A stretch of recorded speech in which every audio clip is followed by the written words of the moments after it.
Assalamualaikum warahmatullahi wabarakatuh. Topik Merdeka Belajar menurut Ki Hajar Dewantara. Pemahaman gagasan dan prinsip pendidikan berdasarkan pemikiran Ki Hajar Dewantara. Pemahaman untuk memfasilitasi murid agar tumbuh sesuai dengan kodratnya. Penerapan pembelajaran yang memerdekakan murid. Berikut adalah 5 modul yang akan kita pelajari dalam topik 1, Merdeka Belajar menurut Ki Hajar Dewantara. Mengenali diri dan peran sebagai pendidik. Kita perlu terus belajar untuk bisa menghantarkan murid-murid untuk berdaya dan menjadi manusia merdeka. Menurut Ki Hajar Dewantara, manusia yang merdeka adalah manusia yang hidupnya bersandar pada kekuatan sendiri, baik lahir maupun batin. Sebagaimana disampaikan oleh Ki Hajar Dewantara dalam dasar-dasar pendidikan, bahwa pendidikan itu menuntun segala kekuatan kodrat yang ada pada anak-anak agar mereka dapat mencapai keselamatan dan kebahagiaan yang setinggi-tingginya sebagai manusia maupun anggota masyarakat. Murid-murid kita memang sudah sangat jauh berbeda dengan kita dahulu, namun mereka tetap butuh kehadiran sosok pendidik sebagai yang disampaikan oleh Ki Hajar Dewantara. Jika pendidik itu menuntun tumbuh atau hidupnya kekuatan kodrat yang ada pada anak-anak. Berikutnya modul 2, mendidik dan mengajar.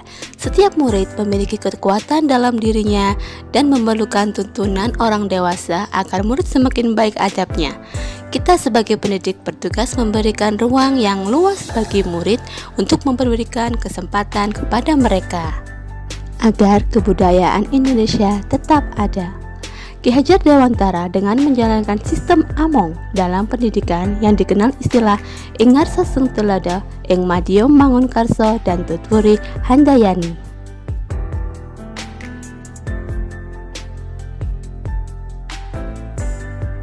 Adapun sistem pengajaran zaman kolonial Belanda meminta murid berdiri depan kelas saat tidak mengerjakan tugas. Murid harus duduk rapi dengan suasana yang hening, melakukan sistem ranking berdasarkan nilai pengetahuan, menyeragamkan tugas, dan memukul murid karena tidak mengerjakan tugas. Mendampingi murid dengan utuh dan menyeluruh. Terbagi menjadi kodrat alam dan kodrat zaman, di mana kodrat alam memberikan pengajaran sesuai dengan sifat dan bentuk di mana mereka berasal.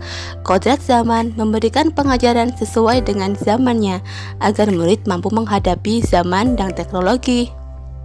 Kita juga mengenal asas trikon, yaitu kontinuitas, konvergen, dan konsentris.